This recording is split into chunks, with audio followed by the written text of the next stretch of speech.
Hello students, in this session we are going to discuss the last topic of your second chapter of operating system, which is process management.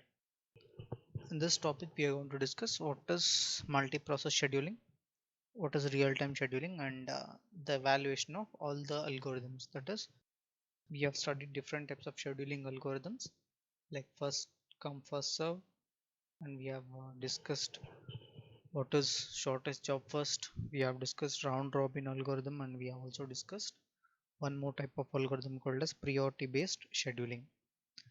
Now those are what we have discussed, which will be used only when we have a single CPU. That is, if you have a single processor or single core processor, how the scheduling can be done, that thing we have discussed with the help of those topics. Now today we are going to discuss what is multi-process scheduling. So multi-process scheduling, if you observe here, we have multi-process scheduling is nothing but as your CPU or your processor has more than one CPU. If your processor or microprocessor has more than one CPU or more than one core, then it is called as multiple CPU or multi-processor scheduling, or multi-process what you have in the microprocessor. So we have discussed something like, if you have seen somewhere like dual core, that is nothing but when you see the microprocessor name as Intel dual core, it is nothing but it has two cores, in the sense it is having two processors that we have discussed in the first chapter itself. Two cores. Again, coming for, if you have a quad core, it is number of cores will be 4, in the sense number of CPUs will be 4. Similarly, we have one more type of processor which has 6 cores, and one more type of processor which has 8 cores. That is, the number of processors you have will be 8. Now when we have these kind of processes, how the process will be executed, that is how the processes, whatever process that we have, how it will be distributed among 2 or 3 processes or 2 or 3 cores of CPU. So that is nothing but load has to be shared between the number of CPUs what you have. In that, we may have a heterogeneous or homogeneous type of CPUs. Heterogeneous is like in some microprocessors, if I have 4 CPUs, 2 CPUs will be more powerful compared to that of the other 2 CPUs. In that case, we'll consider it as heterogeneous microprocessor or processor. Homogeneous microprocessor is when the microprocessor what you have is having all the cores or all the CPUs of same capacity or same ability. Those kind of uh, processors will consider it as homogeneous processors. Okay. Now under this, when you have multi-core, it can also be divided into two things. One is asymmetric multiprocessor as well as symmetric multiprocessor. Asymmetric multiprocessors will have the concept called as master slave. Master slave in the sense, if I have say 4 processors in my 4 CPUs in my processor, one CPU will be controlling all the other CPUs. That is, one processor or one CPU will be acting as the master. It will be allocating jobs for the sub process. So it will be like you have one CPU which will be controlling other CPUs. In that case, we'll have this type of processor which is asymmetric. Say we'll consider as asymmetric multi-processor. So we'll have the concept of that is a master and slave. When you consider symmetric multiprocessor is a processor which contains all the CPUs will be of same ability or same capabilities, where the each and every CPU will have its own say for example processors, its own set of scheduling method, everything will be separate to its own ready queue, everything will be separate for each and every CPU. That is when we have symmetric multiprocessors. Okay. Now we have a concept called as processor affinity. What is the meaning of processor affinity? Is if say for example, If I have two core processor, I have say CPU 1, or we'll consider as first CPU. Sorry for that. So if you have what is affinity, processor affinity is, if you have say two processors P1 and P2, if you have two processors P1 and P2, these are the two processors we have. Okay, and I have two CPUs, CPU1 and CPU2. So if CPU1 is executing process 1 and CPU2 is be executing process 2. Now after completion of one process, the CPU 1 can execute CPU processor 2, and the second CPU, that is CPU 2, will be executing process 1. So this is nothing but processor affinity, in the sense when one process which has been executed by CPU 1, and if it changes the process, say CPU 1 changes switches from process 1 to process 2, so that is how we can execute the same process in two different CPUs. So that type of concept we'll consider as processor affinity. It is just like um, if CPU 1 is executing process 1, and after some time CPU 2 will execute process 1. It will have some all the informations like where it has stopped, what resource it was using, everything will be shared between CPU 1 and CPU 2. Okay, so that is called as processor affinity. And at last, coming for load balancing, when you have this concept of multi-processor, we should be taking care of load balancing. Like it is not like one CPU will be executing all the time and other CPU will be idle. So all the CPUs should be utilized to the maximum extent. So we should have the concept called as load balancing between one CPU and the other CPU, or one processor and the other processor. Next, coming for real-time scheduling. So real-time scheduling is nothing but it is like based on time. So it will be given more preference to the time. So it is just like your online transaction or banking transactions or something like that, where once you give some request, within few milliseconds it needs to give the response. If it is not giving the response within time, it is a failure. Like just like if you consider your ATM machine, when you give enter pin number and when you enter your password, enter your password as well as when you give your amount to be withdrawn, within few minutes, few seconds it needs to respond. If it is not responding, say it is the transaction or what function you're doing, it should be cancelled, right? So for the security purpose, and also it has higher priority. Okay, now those type of things will consider as real-time scheduling. So real-time scheduling will have, or the processors or the process which has to be executed in less time. So less time in the sense the time interval or the response has to be less. In the sense the time taken to give response. Say if I click something, within 2 milliseconds if I get the response, then the response time is very less. In that case, we'll consider it as real time scheduling. Again, here we have a concept called as what is latency. Latency is nothing but the delay. Whenever you're using um, yeah, we have studied the concept of switching. Switching is when you switch from one process to other process, which is called as switching.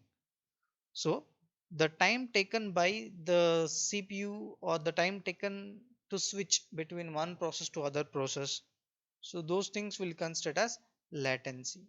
Okay, so here we have two types of latency. One is interrupt latency, other one is dispatch latency. So interrupt latency is the time of the time when the interrupt arrives. Interrupt is nothing but any event, like when you click a mouse or when you connect a new device to your computer. All those things will be acting as an interrupt. When the interrupt has arrived, and what is the time taken by the CPU to give response, how much milliseconds it has taken to give the response, that type, that measurement, that delay in time is called as interrupt latency. And again, dispatch latency is when you stop one process and switch to the another process for execution. As I told you, when you in the case of switching, we'll stop the current executing process and we'll go for the next process. We'll switch from one process to other process, which is called as dispatch latency. Okay, so these things will come across in real time scheduling. Next, coming for algorithm evaluation. So algorithm evaluation is the main intention of our overall concept is or scheduling is, so that we need to maximize the CPU utilization as well as we need to maximize the throughput. So throughput is number of processes, number of process executed per given time, which is throughput. So the CPU should not be idle. We should always use the CPU to do something. It cannot be idle. Okay, it should have some process under execution.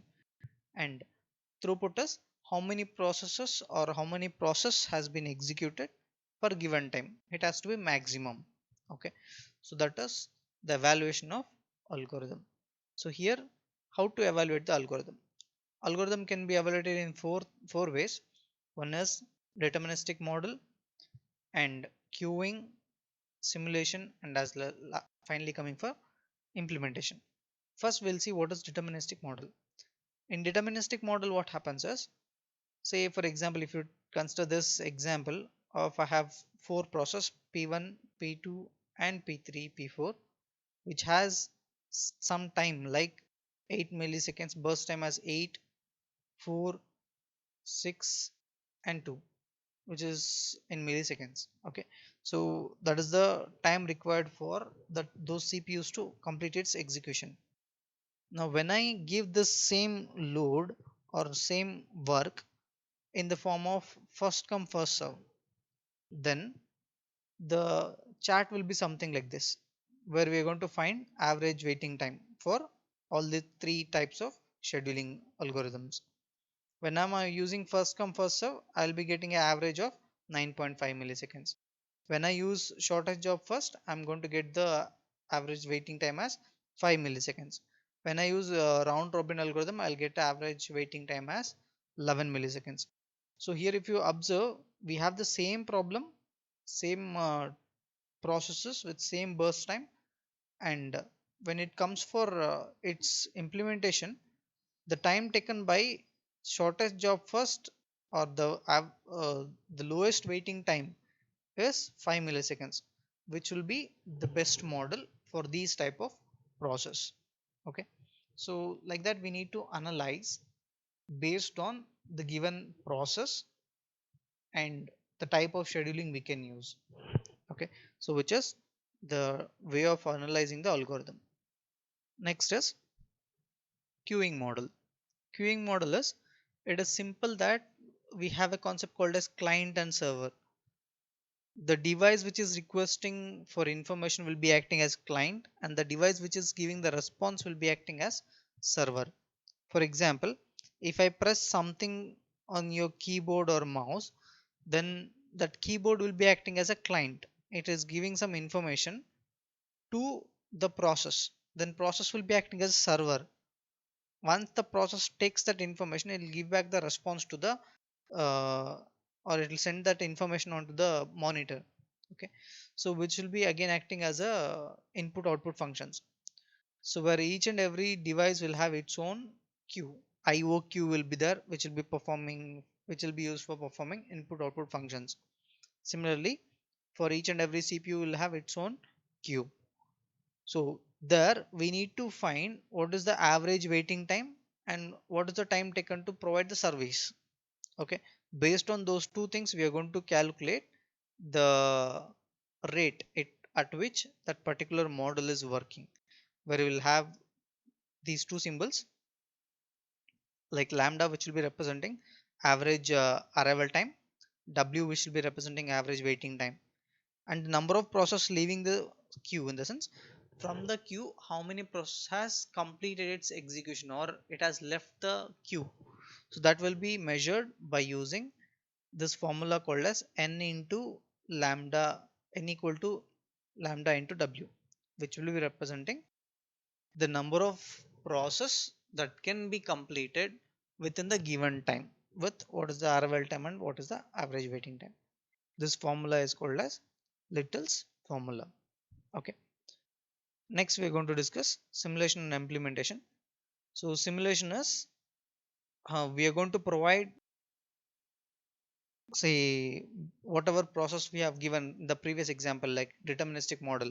We had a process there. We used to give that process list to different methods. That is first come first serve, shortage of first, and we have discussed round robin algorithm. So the same type of implementation in the real world situation, how it will be, how the process will be loaded into the CPU and when it will be executed, those things will be given to the CPU for its execution, which is like simulation. And at last, implementation is whatever details we have discussed, that will be implemented on the uh, CPUs. Okay, this is about the analysis of the algorithm. And at last, we'll come across a simple concept called as thread. What is thread is? Thread is considered as the basic unit of CPU utilization. So if I have a process, if you see something here on this image, this is called as a process which contains code, that is the source code, source program. For that process, what is the data required? For that process, what are the files required? And registers, memory, as well as stack. So this will represent a process. And here what is a thread is? Thread is nothing but in each and every process we'll have some set of code or some set of function that has to be executed. Those functions will call or will consider it as a thread which will be executed on or by your CPU. Now, when you have a multiple process, what happens? We'll have something called as scheduling and switching. Everything has to happen when you have process. When you have multiple thread, what happens? Then it is a lightweight process. Thread is also called as lightweight process because it does not have the functions like switching and scheduling is not required there, and it can share the data between one thread and the other thread easily. All those things can be done very easily in the form of thread. If you consider the second image where you have multi-threading, it is nothing but a single process. In a single process, if you have multiple functions, like if you consider a process in the sense, like say MS Word is a process, it has started. Under that process you have sub functions, like it will be checking the spellings, it will be taking the input, it will be printing on the output. All those things will be the sub functions or the sub functions of your process. Those sub functions we will consider it as threads. Okay, so which will be a lightweight process, and it's a part of a process. A thread cannot be out of a process. A thread is always a part of a process, it cannot be out of a process. And at last, benefits of using multi-threading is we can increase the responsiveness because we'll not have any concept of switching and scheduling. Everything will not happen in a single process. We'll have multiple threads, so it will increase the responsiveness so that it will give the response faster. And resource sharing, so if a single process is doing two things at the same time, a single process will be accessing all the resources, like it will be accessing keyboard, mouse, monitor, everything, right? So in a single process, if you have multiple threads, then we can utilize the resources for the maximum extent. Say for example, one thread is printing output, other thread can read the input, so two things are running at the same time. So in that case we'll be increasing the say resource of the device, and it is more economical. Why more economical is, as I told you, process will be having the concept of switching and scheduling, which will take more time.